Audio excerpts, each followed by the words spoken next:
तारीख 21 मई 1991। समय रात 10:21।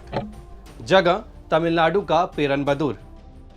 पूर्व पीएम राजीव गांधी एक चुनावी रैली को संबोधित करने बढ़ रहे थे। इस दौरान रास्ते में 30 साल की एक सांवली लड़की ने उन्हें रोका और पैर छूने के लिए नीचे झुकी। इसी वक्त एक तेज धमाका हुआ और राजीव गांधी के चिथड़े उड़ गए। इस हत्या के तार लिट्टे प्रमुख प्रभाकरन से जुड़े थे। दरअसल राजीव गांधी ने श्रीलंका में भारत की सेना भेजी थी, जिससे प्रभाकरन खफा था। उसे डर था कि अगर राजीव गांधी दोबारा पीएम बने तो श्रीलंका में फिर सेना भेज देंगे।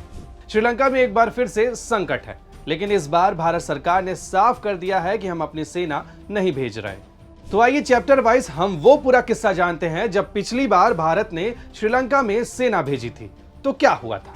चैप्टर 1। कहानी की शुरुआत होती है सिंघली और श्रीलंकाई तमिलियंस के बीच झगड़े से।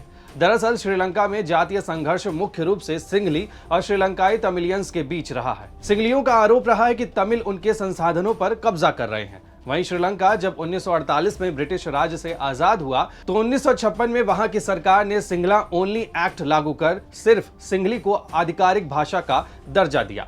1983 तक बात मरने मारने तक की आ जाती है। फिर 23 जुलाई को लिट्टे के गुरिल्ला लड़ाकों ने 13 श्रीलंकाई सैनिक मार दिए। अगले ही दिन श्रीलंका में तमिलियंस के खिलाफ बड़े पैमाने पर हिंसा भड़क गई और 3000 के करीब तमिलियंस मारे गए। जनवरी 1987 को राष्ट्रपति जे.आर. जयवर्धने ने लिट्टे और तमिलियंस के गढ़ जाफना में मिलिट्री शासन लागू कर दिया और 10,000 सैनिक उतार दिए। श्रीलंकाई सेना ने लिट्टे को खत्म करने के लिए हवाई हमले शुरू कर दिए, जिसकी चपेट में बेगुनाह तमिल नागरिक भी आ गए।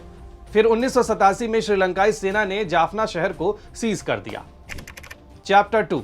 भारत सरकार ने श्रीलंका से तमिलियंस के खिलाफ हिंसा रोकने की अपील के साथ साथ उसे चेतावनी भी दी, लेकिन सिंघली मूल के जयवर्धने पर इसका असर नहीं हुआ।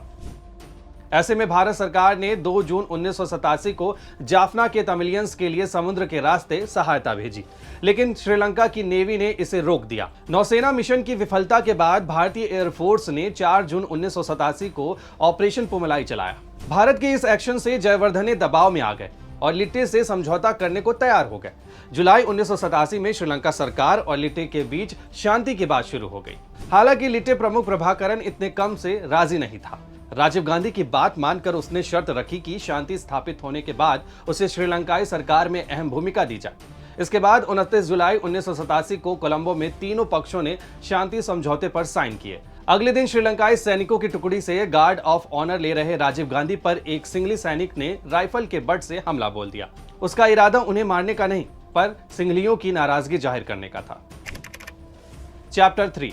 श्रीलंकाई सेना की वापसी के बाद और जाफना में चुनाव होने तक शांति बहाल रखने का काम भारत के जिम्मे आया और भारतीय शांति सेना का गठन करके वहां भेजा गया। इसे ऑपरेशन पवन नाम दिया गया, लेकिन यहीं पर सरकार और खुफिया विभाग गच्चा खा गए। दरअसल जैसे ही श्रीलंकाई सेना जाफना से रवाना हुई और भारतीय सेना ने अपने कैंप स्थापित किए, प्रभाकरन ने शांति समझौते को मानने से इनकार कर दिया। इसके बाद वे भारतीय सेना को निशाना बनाने लगे।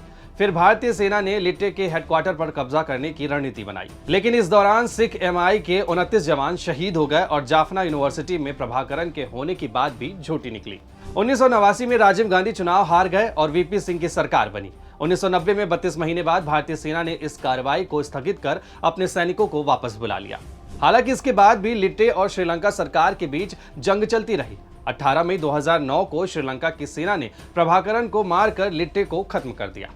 चैप्टर 4। इस युद्ध में भारतीय सेना को बड़ी कीमत चुकानी पड़ी। 1155 सैनिक शहीद हो गए। हालांकि 10 से 11,000 लिट्टे लड़ाके भी मारे गए और उनकी शक्ति बहुत सीमित हो गई। इस मिशन के चलते ही 1991 में लिट्टे ने आत्मघाती हमले में राजीव गांधी की हत्या कर दी। ऐसे ही और भी वीडियोस के लिए जुड़े रहे दैनिक भास्कर ऐप के साथ, क्योंकि सच करीब से दिखता है।